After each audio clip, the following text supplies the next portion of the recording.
Okay, thank you. Let's welcome Stephannie. Go ahead. Hi, everyone. Okay, thank you for the patience while we set up. My computer is hating projectors like during the whole week.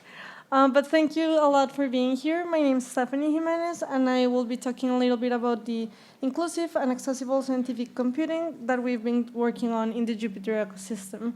So I work at Quanset Labs, and in this bit.ly here, you can see the slides if you want to do a follow-on. I also have a lot of resources and links to there, so please just go there if you want them. So what we're going to talk and discuss a little bit today is basically what is web accessibility, how we're working with Jupyter and accessibility, some tips and tricks if you want to start involving accessibility in your projects, because I know that this is a talk of Jupyter and accessibility, but I really advocate for all the projects to start working on this as soon as they can. And lastly, I will have just a bunch of resources if you want to get started. So first, we're going to discuss what is web accessibility. So I have a really nice quote here that states that the power of the web is in its universality. Access by everyone, regardless of disability, is an essential aspect, which is a really strong way to start this talk. So basically, what is web accessibility? We want to have all the web pages, resources, apps, and everything that's underneath our web browser to be able for our people to navigate, to interact, to perceive, to understand. And in our open source space, we want them also to be able to contribute to us, because that's what's really, really important. So there's some guidelines that are working towards that, and one of them is the WCAG 2.1 standard, which states the 4 principles of accessibility, which are perceivable. That basically what that states is that nothing should be invisible to users, regardless of how they are using or how they're trying to access your web page or your application. The other part is how operable it is. So basically, the interface needs to have all the interactions set up. It doesn't matter if your user is trying to use a keyboard or trying to use a mouse or trying to have assistive technology. They should be able to operate on your web page and do all the functions and all the things that your project needs working on. And then we have the understandable, which is basically that users must be able to understand all the information that is presented to them. And it will, in the best case scenario, they should be also operable for them.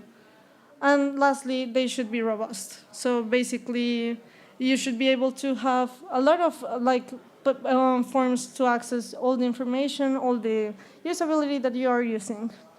So those are the 4 principles. And I know we hear a lot, accessibility is really important, and we use that term a lot, but well, basically what we need to understand is that web is essential for everyone nowadays. It is not a commodity anymore. It is not a luxury. It is just the way that we interact with people now. For instance, I am from Bogota, I'm from Colombia, and I work thanks to, with all of you, thanks for the web. It is breaking barriers, it is giving education, employment, government, commerce. There's a lot of things that are under the web. So this is why accessibility is really, really important. And also, well, the access is a fundamental right to information. We, now, if you think a little bit about it, the web access, it has less barriers to print. People will have more, information about audio, video, and basically everything's really accessible today. And finally, we have the social inclusion. When we talk about accessibility, I think we normally tend to go to disabled people, but we are also including older people, people that are in rural areas, people that are using different type of devices that are not necessarily going to have a type of disability. And if we talk a little bit about what this means in an open source space, well, it catches you, right? Because we are able to work with people that are on different time zones, on different devices on different cultures, and we can all work together to contribute and work and just build something that can be really amazing. And I just want to have like this little number here that it is roughly estimated that the 20% of like all population in the world is disabled.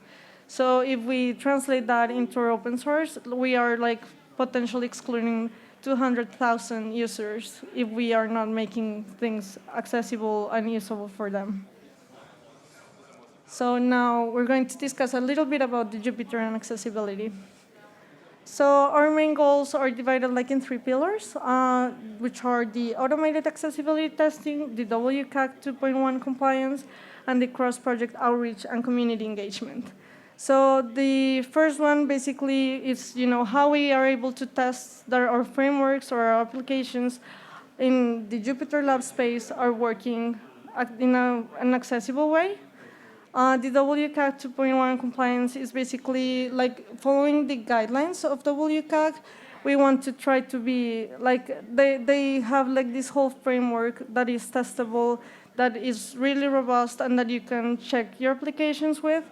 It is really hard to be fully compliant with WCAG. So what we are trying to do is just get as close as we can in the areas of zoom, color, and keyboard navigability. And finally, we have the cross-project outreach and community engagement, which basically is all of the stuff that we are like really pushing forward, which are accessibility events, sprints, having documentation, community calls, and just engaging everyone to this important topic. So I'm going to talk a little bit more about like the improvements that we've been working on during the past almost 2 years. So in the first part, it is the automated testing, So basically, in one side, we've been working a lot on developing GitHub Actions to run off-the-shelf accessibility checks and also to add custom regression tests. And an important note here is that we are not like trying to have fully automated tests, because it is important to note that a lot of the interactions and a lot of the user testing needs a human that's behind the screen. So it is not a replacement, it is more like something that we want to have in the Jupyterlab space, especially these GitHub Actions. The idea is for them to run inside all the PRs for new contributors, for all contributors, and for everyone, so that we are not also doing some regressions in the way that we are adding new features to the interface. In the keyboard navigability space, we are basically working in eliminating all the tab traps that are common in most of the areas of Jupyterlab. If you want to try it, I will highly recommend you to, it is a fun experience. Just try using Jupyterlab with your keyboard alone, and then you will see it is super hard to get to some areas, and then once you are in there, you will not be able to go outside of it, which is hard, and there's people that are actually working like this. So we are working really hard to eliminate those ones. And lastly, we organized and led like a keyboard navigation audit, which helped us with disabled users and disabled testers to know where they were having the most issues, and then we could work through them. In the 200% Zoom part, we basically did a full audit on the complete Jupyterlab UI. It is right now available just like in scattered issues, but if you want to see that one, that's also a really interesting one. Basically, what happens if you open your browser, open Jupyterlab, and then just hit that zoom until you get to 200% zoom, and then you'll see that a lot of the interface crashes. But thanks to that audit, one of the work that we've been working on really hard is just attacking all that main menu bar issues, which are like basically what was happening is that once you zoomed in, then you will not see all the options that the menu offered. So basically, we fixed a lot of that for Jupyterlab 4. We haven't tested yet, so that's on beta for now. And the other like part that we've been working on, which is color contrast, basically is that the default themes that Jupyterlab uses, the light and the dark theme, are not accessible at all. They don't have the contrast that they need, basically. So first, we started with an working for an extension for our pigments, where basically we were adding 16 WCAG 2.1 compliant themes to there, and that works for pigments alone. So if you have like an Sphinx site or anything that's powered by pigments, you can use that extension, and that extension is ready to use, and then you can just import one of the 16 themes that you may like, and then maybe in that way you can also help your interface be a little bit more accessible. And in the other part that we're working currently is just creating a theme extension that will have hopefully the same 16 themes that we have in the accessible pigments, but the idea is just not to do the syntax highlighting color, but also the full interface color. And lastly, we have the cross-project outreach and community engagement, which has been the major part of this work, really. The majority of things that we've done are not into the interface and to that, but bringing accessibility into the Jupyter ecosystem. So basically, right now we have the biweekly Jupyter accessibility call, which is online. It is free for all. If you want to be more involved, you can also go there. We are running some workshops and jams for alt text. So basically, how to write alt text, the best ways to do it, and how you can incorporate that into your project as well. Then we have also the group audits for keyboard navigation and Jupyter Book. This is something that the community has helped us a lot. All of these audits, what we normally do is just do a collaborative space where we have a lot of tasks, and then people like you, any one of you, just get involved, try to see if you can, how far you can go in the actual interface, and then just document that so we afterwards can create issues for them. And also, we've been collaborating with the Space Telescope Science Institute, which they are also here at JupyterCon. They are having the talk right after mine in, I think, the other room. And then basically, our work has been working with disabled users and also disabled developers that they are helping us to not only test, but also flag a lot of issues that we have and see how we can collaborate with them to make them happen in the Jupyterlab world. Also, we are currently working on the accessibility-focused documentation, which we will be running a sprint for that tomorrow and on Sunday, if you want to help us.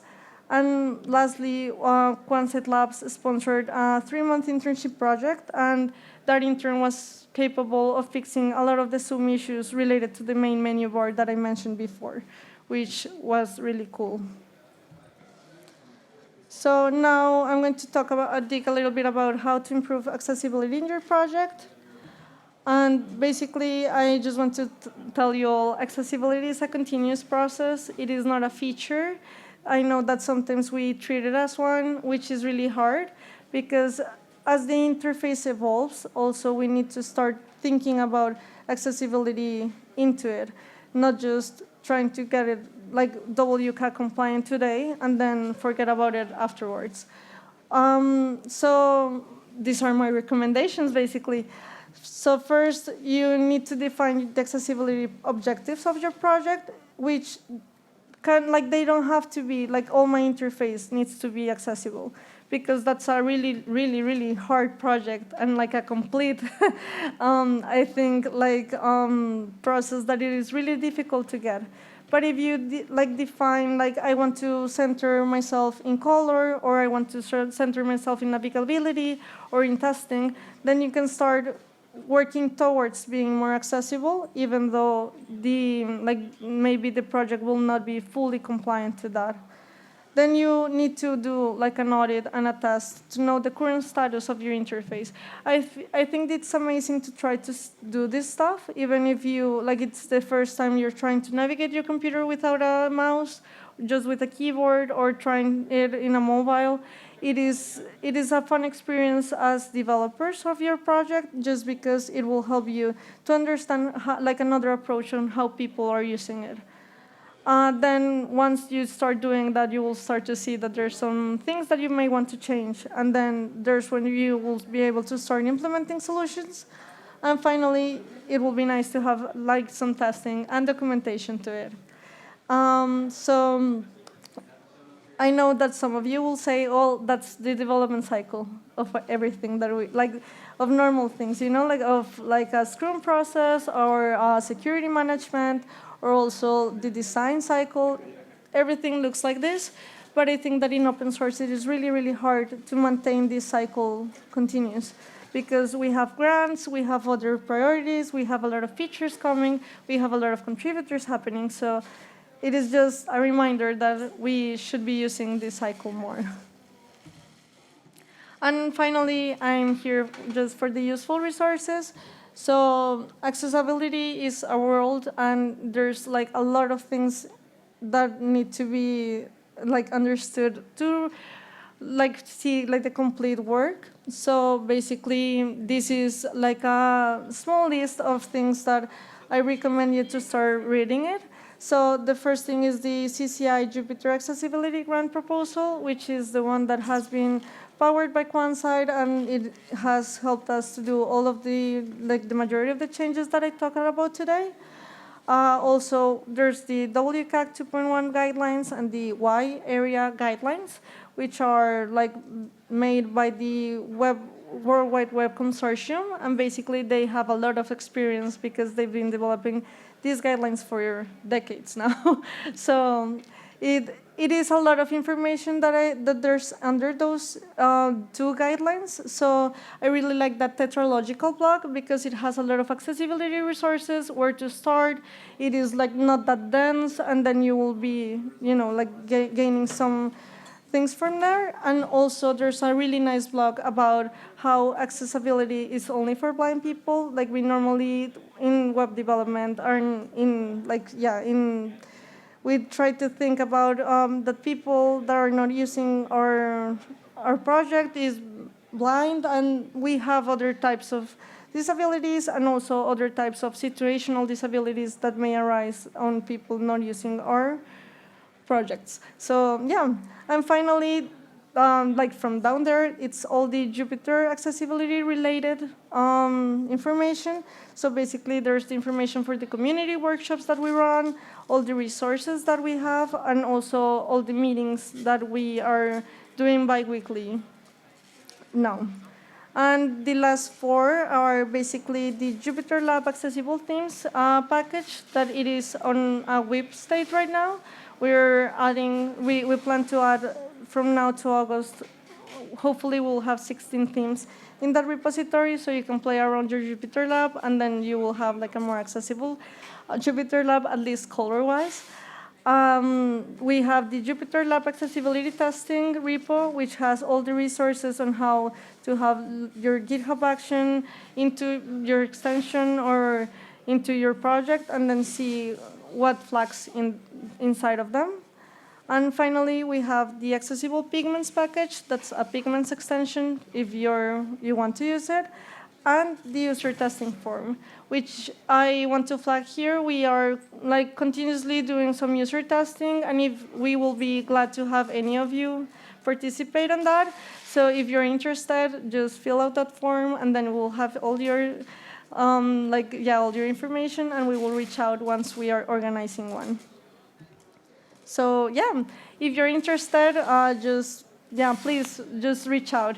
Like we have a lot of user testing events. We will have the notebook authoring sprint this Saturday, and also we have those free and bi-weekly Jupyter meetings where everyone's super fun, and we really have a good time talking about accessibility and Jupyter. So yeah, thank you. Thank you, Stephannie. Do we have questions? Yeah?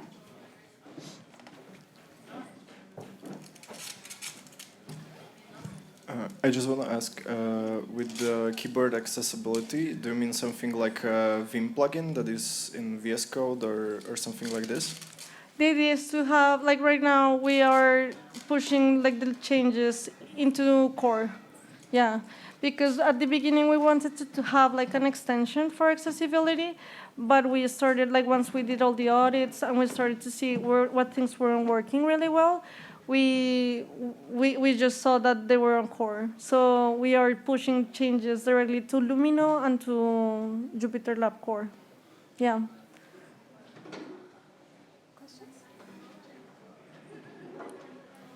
All right. Thank you very much, Stephannie.